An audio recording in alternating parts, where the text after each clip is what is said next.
Episode number 421. My intention was, God, I don't know what I'm supposed to do. Please give me my next divine assignment. I don't know how I can help. So on the first day of this retreat, I literally hear, you're going to write a book on trust. Welcome to the Be Real Show with Travis Too Tall and Huff, where we talk about life, dreams, social media, and business.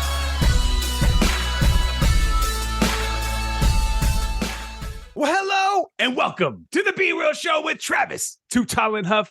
Folks, you know your boy is ready to bring you a little fuego in your days, nights, weekends, or whenever you are listening to the show today. But after this show, I think you're going to want to think about the path to trust. I mean, in many ways, whether you're talking about business to business relationships, whether you're talking about your friendships, your kids, your anything, maybe past relationships that didn't go so well. You want to build trust back with them. Maybe you want to find out what they're up to. Many different ways of building trust, but someone that has done that her whole life with both in her practice as well as in her book, and we're going to talk about that, Dr. Nancy Wiley. Doctor, are you ready to be on the Be Real Show today? Oh, you bet, Travis. I can't wait. Been looking forward to this. She said, let's go. So Dr. Nancy Wiley spent 27 years, folks, in a highly successful orthodontics practice. And then due to the school shooting in Parkland, kind of spurred her feeling and the time is right to kind of create a new path with this divine trust, essentially helping, with one of her own patients that had lost, had a loss of one of her own patients from this. And we were watching the Uvalde, I think it was the 2020 thing yet last night. You watch 20 seconds of that. You're just tearing up as a parent. And feeling for those parents in the time, that we all are living in, where I know 1999 was when I graduated high school. That year is Columbine year. That's when they started putting police officers in there. People started putting lists out on the internet of who they're going to take out at school. And interesting things like that. I remember, the principal called and said, "Hey, you popped up on a list. You guys just stay home for 3 days. We don't know what's happening, but it was a different time." And then all of a sudden you had an armed officer at school, which you didn't have there before. It was a difference made, but let's be real. Nothing has really changed. They made the difference. The action started a incredible, horrific spew of events that we are still now dealing with today. Daily, we don't know when it could possibly be, tomorrow, the next day. That we're going to be, dealing with another tragic loss. And me and my wife, who's a psychologist, also think about, how are we going to stop this? Is it the kids? It feels like it has to be a lot of different factors. It's not going to just be one. But taking us back into that moment many, many years ago, maybe for you, was you had an orthodontics practice, which obviously to be in business for 27 years, you're doing something right there. You figured it out. You're helping kids with their braces and looking good and smiling, and nothing more important than that as well. But then a loss happened in your area or in the region, and then you were inspired to kind of take this path of trust and loss and dealing with this, and take me back into that. What we don't want to relive it completely, but let's go back there a little bit. So, it's really a fascinating thing when you get to be my age and you look back at things that happen in your life. You're like, if that didn't happen, this wouldn't happen. And if that didn't happen, this wouldn't have happened. And then finally you find your place. So I'm a scientist, and I always say we're growing that left side of the brain. So really, I would say almost all of us are trained into just coming from our five senses, what you see, hear, taste, smell, and in what's being fed to you and what you see in the real world. But luckily, she was very proactive and ahead of her times. And she took me to learn meditation when I was 16, and she would give me these great books. She would see me studying all day and all night, even on the weekends, because I wanted to, at that point, I wanted to be a doctor so I could have horses. So it was all this underlying thing. I wanted to be my main passion for getting up and going. So on the path to becoming a doctor, but studying. And she's like, oh my God, she's so intense. She needs stress relief. So she took me to learn meditation. So I started when I was 16. So that was now like 45 years ago. So meditation really makes a difference. And what I find is a very boring technique called transcendental meditation, where you hear about all these glorious things in the book she would give me. She gave me Autobiography of a Yogi. She gave me Dr. Joseph Murphy, the Psychology of Thinking, something along those lines. It's escaping me at this moment. But she gave me all these broaden your right brain. Same with meditation. So here I'm developing two different parts of my brain pretty much equally, because I devoted a lot. And the more things that started happening, I couldn't explain with my left brain caused me to be a seeker. So then I was on the path. I mean, she had a healing and, I witnessed it. So anyway, it happened with the right brain. It's not making sense here, but I'm seeing it here. So developing both sides of my brain. Now I'm finding myself in January of 2018, and my mom dies, and she and I were the closest. But at some point, I found a great teacher and went through all this really, like, I want to say 15 years of guided meditation, and she was my mentor. Her name was Jetta Molly. Fantastic. If you ever can get a chance to work with her. She's almost untouchable now because she's so, she's so sought after, but right. I worked with her and I did several years of group mentoring. So I got individual training from her. Her go-tos, which was mine. I don't know what, I cannot explain it, but she would have us spend months on certain states of being. Love, the typical ones, love, gratitude. And my favorite was trust. Something about it, Travis, I don't know. It just, whatever was happening, all I'd have in the present moment. So you have to learn, meditation, you have to learn control of your mind, which happens as with 45 years of meditation, you're going to learn to control your mind. But guided meditation, I will have to say, is the lightning speed to the path of enlightenment for all your listeners and viewers. Guided meditation by the right teacher whose light is on. Right. So state of trust. And, if I would have anything going on, as we all do, right? And you can feel like blah, blah, blah, your mind's going. And in this state, it would go like this. Boom. Wow. And suddenly I had a portal to the divine. Wow. And the more I did it, the deeper it went, the more I could connect. Wow. So I make a connection. I knew this was my state of being. It was what I was here to do. Well, I'm here to teach it. So back to January 2018, my mom dies and my father's really, oh my God, undone. My brother, my sister, I'm the only one, the closest one to her. I'm the only one holding it together. And I'm like, God, I know and I trust you with all my heart and soul, with every fiber of my being. I know there's no hair ever out of place, no matter what. And this is after years of giving stuff to, it to see it transmute. So I got back, okay, I'm not suffering. Okay. That was February 9th, 2018. We had her funeral and I'm sitting in my working on patients on the afternoon of February 14th, 2018. And my practice is 1.5 miles from Marjory Stoneman Douglas. My main high school feeder was Marjory Stoneman Douglas High School in Parkland. And I'm working at like this is not an exaggeration. I'm thinking, wow, I really handle my mom's death well. And I look at me and she goes, oh, there's an active shooter at Douglas.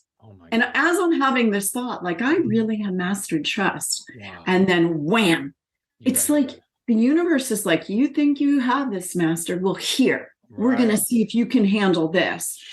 So 5:00 the next morning, we found out I lost a patient and one of my staff, horrendous. 17 people murdered that day, 17 other injured. God. And seeing how it undid my whole community completely. Right. I mean, really no patients came in for about 6 weeks. Wow. When they did, they had this vacant look in their eyes. Wow. Now your wife, that when a tragedy happens, survive, they have either survivor's guilt or the severe anxiety, and they start committing suicide. So one of my patients was an adult at the time psychiatrist, and he told me, you watch, you're going to see this. And I'm like, no, certainly yes. And they kept it so shh, because, you know, they didn't want it to reverberate through the community. Yeah. So you weren't seeing that. You weren't seeing that talked about as much as the other side of it all. I mean, the recourse of the actions of what happens from the they kept it so hushed until so many people had attempted or actually, you know, succeeded in committing suicide. We had a town hall called, and of course I go to that because I'm like, I'm going to do something about something deep inside, rising up inside. I've got to do something. I don't suffer. I can help all these people, right? I have this connection that is unshakable no matter what. I long time ago, I said, I don't understand how Hitler can serve the light. So my teacher said, I assure you, and she took me in a meditation, the light of her consciousness being on lit mine up, and I got answers. So now I'm able to go and feed things into this light and get answers. So after the Parkland shooting, I too was watching the news. I too was feeling my energy kind of coming in, and like, I thought I didn't suffer. Well, now I am.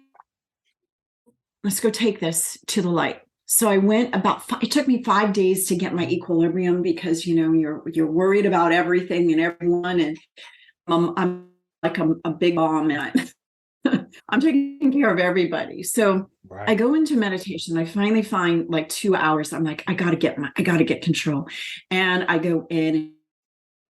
What's the answer? Why did this happen? Boy, did I get answers. So that's what I wrote in the book. I wrote about solutions. I wrote a whole course on how to help us deal with this. So you might have questions. So I'm curious. So getting into you know, your day-to-day practice of this, are you working with patients directly, or is it mostly through the book and things like that? So, you know, at the time I was still like, okay, how can I help? I felt like a calling welling up inside, but I'm like, I don't know how to help. At the same exact time as my mom was getting sick, so this was January before she passed, my back, I felt it. And at the time I was a runner, and I was doing Pilates, and I'm like, well, I'll just power through it. Right. Well, it kept getting worse and worse and worse. And finally I got an MRI, and I found out I have 4 herniations and 17 bulging discs. Oh. And the worst thing I could be doing is running and bending over patients. And so it kept getting worse. And I'm like, but I trusted that it was almost like the hand pushing me out to do this. So like, I didn't know, I mean, it wasn't all into full, coalescing idea. I didn't write the book until 2020. Right. So I just knew I was being pushed out, and I trusted. See, here's how it.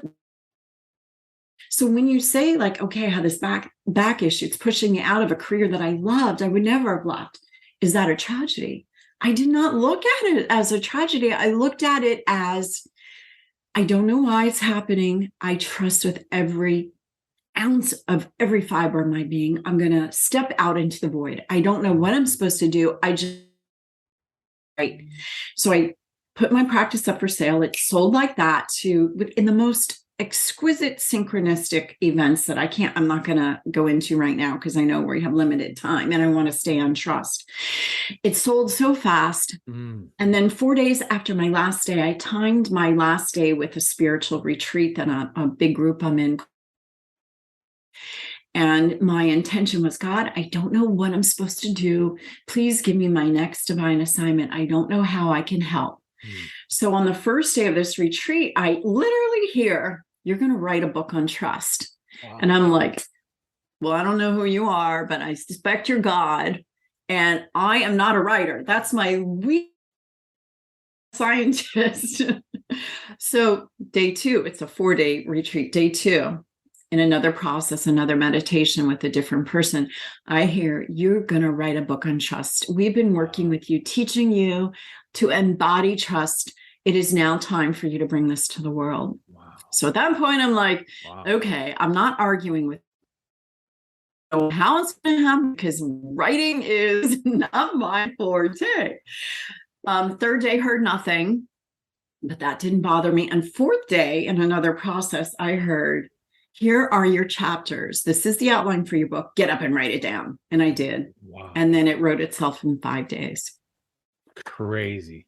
So a big part of that too is, no matter what level you guys are at, guys and gals are out there are at, maybe you've never meditated once, maybe you've never listened to your intuition one time. This is a big sign of intuition and listening to your intuition, whatever you feel like that is, whatever that higher being, whatever that calling is, whatever that, gut feeling is. And then obviously many times too, it helps to have, like you said, you're having guided meditations, you're having some sort of enlightened process getting you way faster through there. And so, whether you go on YouTube on there or you're able to get through a physical meditation with someone, there's a lot of great, meditations out there, guided and non-guided. But she's saying, go on the guided one, folks. Let's take the guided one first. Definitely. And then obviously let them, kind of let us, otherwise we're up to our own practices here.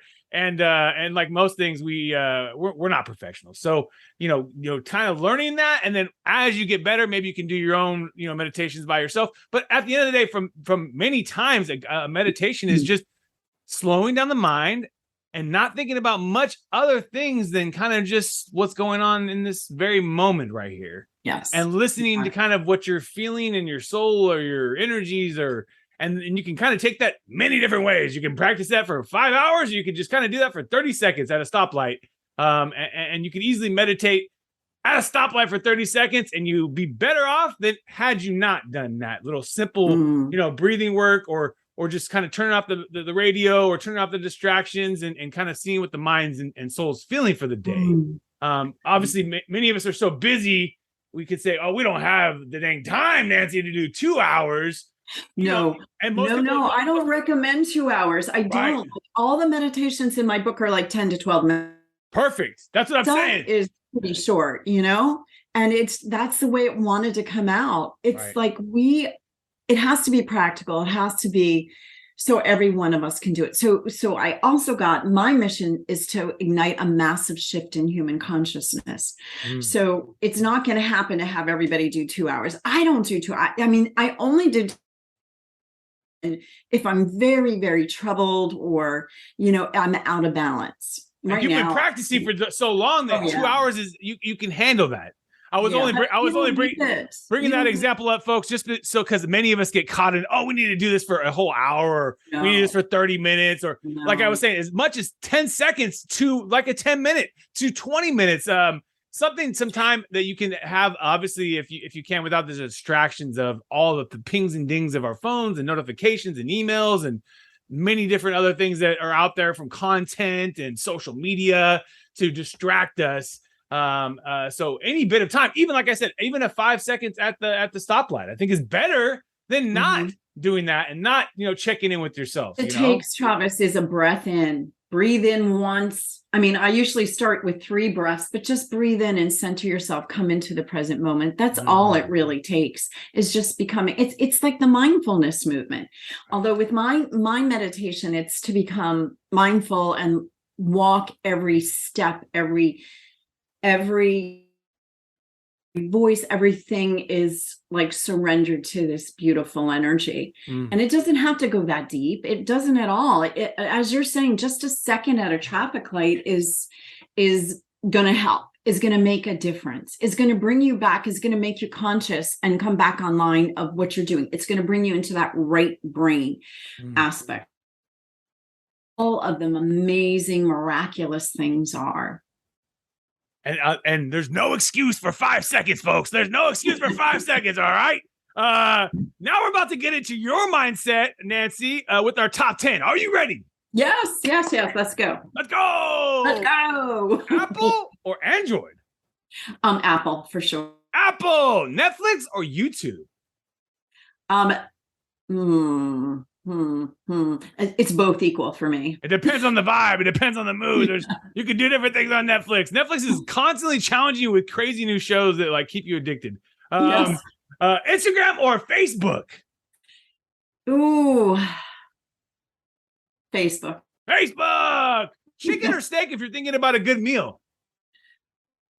Or vegetarian option too, because we do vegetarians as well. But no, steak. Let's go.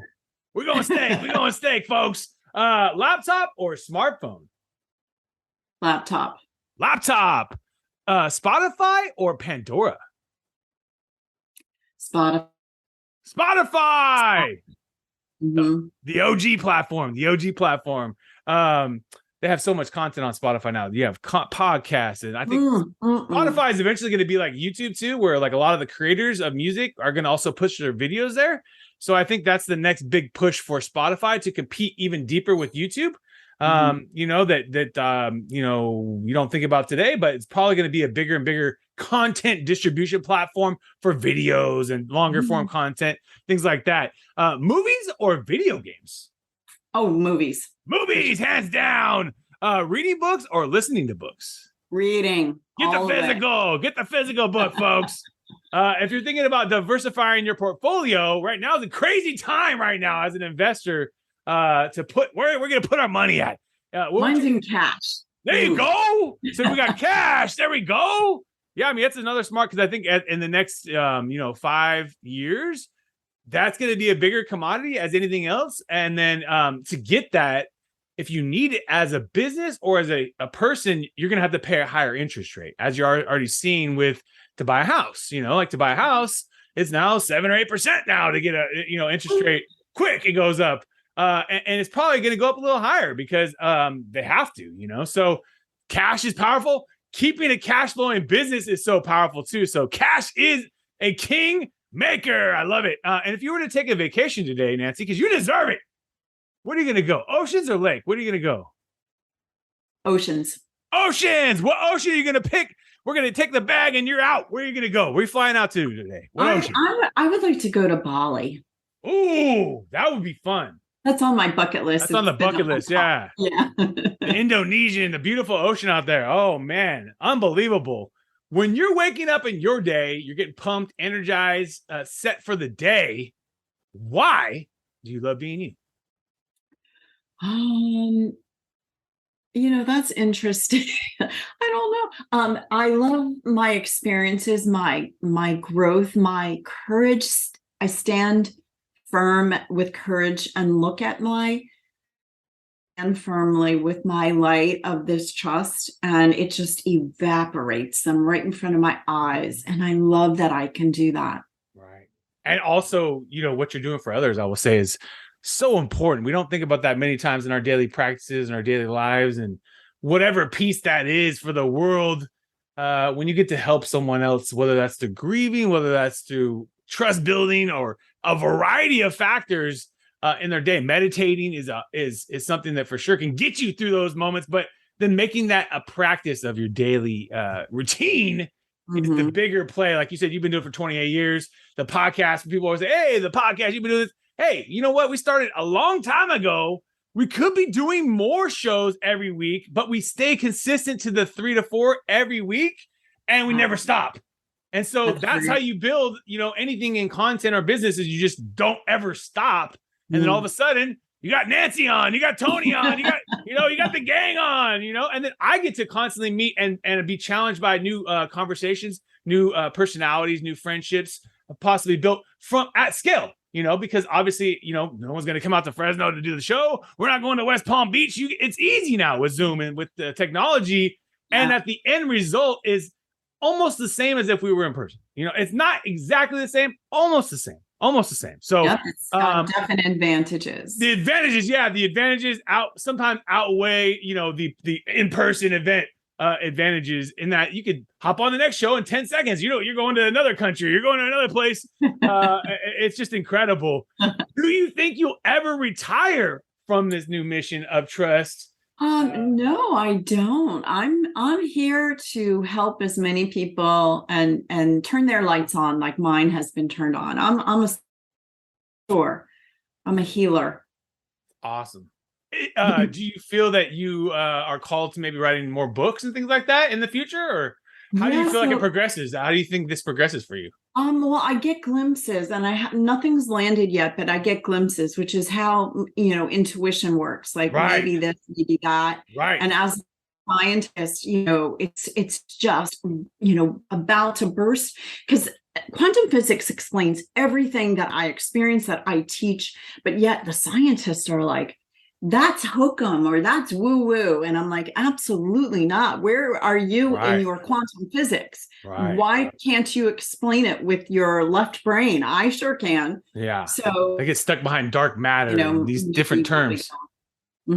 Yes. I think it's on either side, right? It's like when you don't explore the other side, you eliminate the thought process. It's like people that don't check out the telescope photos they got now, that new space. Well, I forgot what it's called, but it's incredible, the photos that this new piece of technology is capturing of the universe, of stuff we've never been able to see in image quality that is blowing your mind. You think it's fake, but it's real.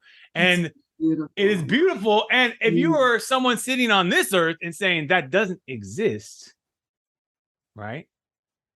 I don't know what to say. Like, it's out there. Like, if there's technology, like phones you have that are capturing this stuff millions of miles away that we'll never see in our lifetime, it's bringing it back home so that we can look at it, analyze it, and kind of fathom the possibilities of what's out there, because it's out there. You can't deny this. This is technology capturing this stuff and bringing it back to home to daddy here. And so I find it fascinating, because religious people tend to think that stuff doesn't, it's like that's not out there or something. Those are stars, dude. Look upside, look in the sky, man. Like, then go on Google and look at what these things are pulling up pictures of. We can't capture with our phones because we're not up there, There's a few barriers. The whole point is it's very fascinating when you challenge yourself with the other side of your mind, because if you get stuck on one and this is the only way, you aren't ever exposed to that. And I think that's a big piece to your message too, which I love. And I think that in your daily practice, from going from science to your other side, you didn't have to do that. And thank God you did, It's like one of those things. So when you are starting your day, do you have a routine or practice around your day? I sure do. And it's very specific. I do can I share it with you and your listeners? Absolutely. Okay. I do two things. One is I find what I love unconditionally. It might be your child, your spouse. For me, it's my dog. She's so beautiful and pure and innocent. And she doesn't talk back to me like my daughter, special needs daughter. But so it's my dog. And I imagine her in front of me, and I look and grow as big as I can. And then I turn it on myself until I feel it kind of infuse my own selves. Because, we're always, especially women, like we're always giving out, but all human beings do that. And we're the last people we think of or we do good for. Right. But if you don't, it's just like that plane going down yourself. So this is where you love yourself. And you feel expansion, or you feel really good inside, like warm, and like a big warm blanket's put on you.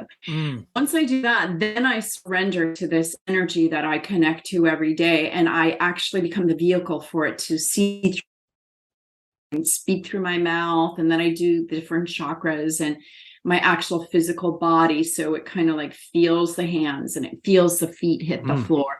And then I get up out of bed and I walk as though I'm the vehicle container for source energy, God, whatever name you give it. Wow. That is cool. That's cool to think of, actually, when you think about that, because really we all are that, but we don't sometimes think of ourselves as that.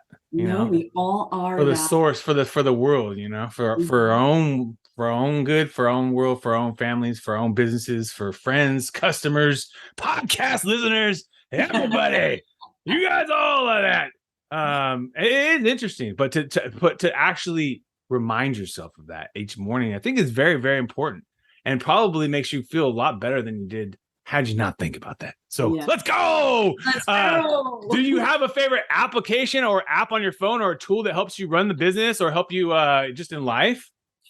I listen to Audible. I know, I said read books, but I also listen to them, and I listen favorite spiritual teachers like Abraham Esther Hicks and Joe Dispenza and a whole bunch of really positive people, because it's so easy to get down that dark tunnel, especially now with everything that's going on in the world, right? Right.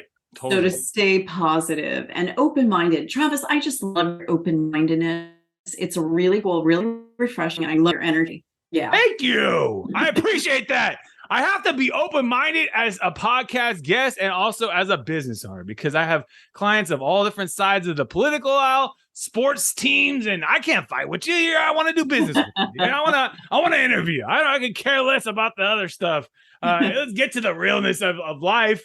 And obviously that part is a piece to you, but let's not get caught up on it, and I think that everyone can live a little bit better that way. I try to every day, not give criticisms of your beliefs, of your what you want to do. My big thing is just get a little bit of stuff done and focus on you a little bit every day.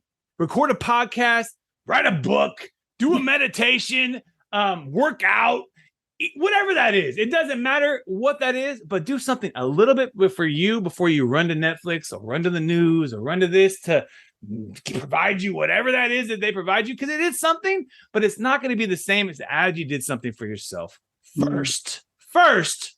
Then go do whatever you got to do, veg out, whatever you got to do. But if you did that thing first for yourself, it makes life a lot easier. Had you not, you just run to notifications of life. You just run to the quote of the day, the header of the day, and you're so caught up with that, you didn't do one dang thing for yourself. Not one dang checklist, 5-second meditation, record a 30-minute podcast, record 4 podcasts, whatever we got to do, baby, in a day, in a couple of hours, because the most important thing is you. And don't feel selfish about that. Never feel selfish. If you could sit down to a steak dinner with anyone in the world today, who would you want to sit down with? Alive or dead? Can it be? It doesn't matter. It does not matter. I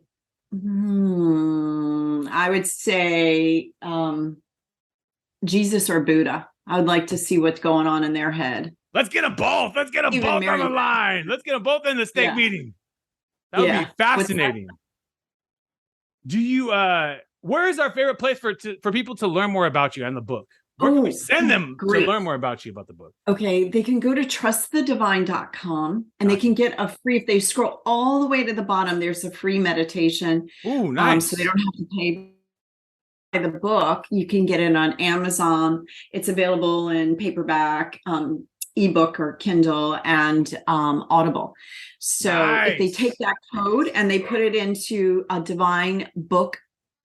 divinetrustbook.com, they can get all kinds of free goodies. So we'll put that really help. We're going to put all that in the show notes, folks. So you just click that description button and we will get you covered today. Dr. Nancy, I appreciate you. I appreciate your soul, your energy, your passion, the fact that you took this moment in life, which you could have held you down forever. And now you are sharing your light with the world at scale, because life is at scale now. Well, we really appreciate you coming on the show today. And thank you again for your time. Folks, you've been hanging out with Dr. Nancy Wiley and Travis Too Tall and Huff. We want to thank you again for your time today. And let's keep being real. What another epic episode. And if you enjoyed the episode today, can you please do me a favor and subscribe to our podcast, The Be Real Show, on iTunes or your favorite podcast platform. And also take a little time today, if you don't mind, and give your boy T Huff a review. I would really super appreciate it. And thank you so much for listening today. Do you want to get featured on podcasts, guys? You can be a guest. And that's right. You have a story, and the people, the good folks at I Love Podcasts. That's ILUV podcasts.com. Do that every single day. This is a new company, guys, in the space of podcast agency. And they realize a lot of the people in the space it's just a commodity, and they don't care. And these folks care. And I literally love Kenny and the team at I Love Podcasts, and they are doing it right for their customers. So you guys can be a guest on a show. ILovePodcast.com. That's ILUV podcasts.com. Let's go.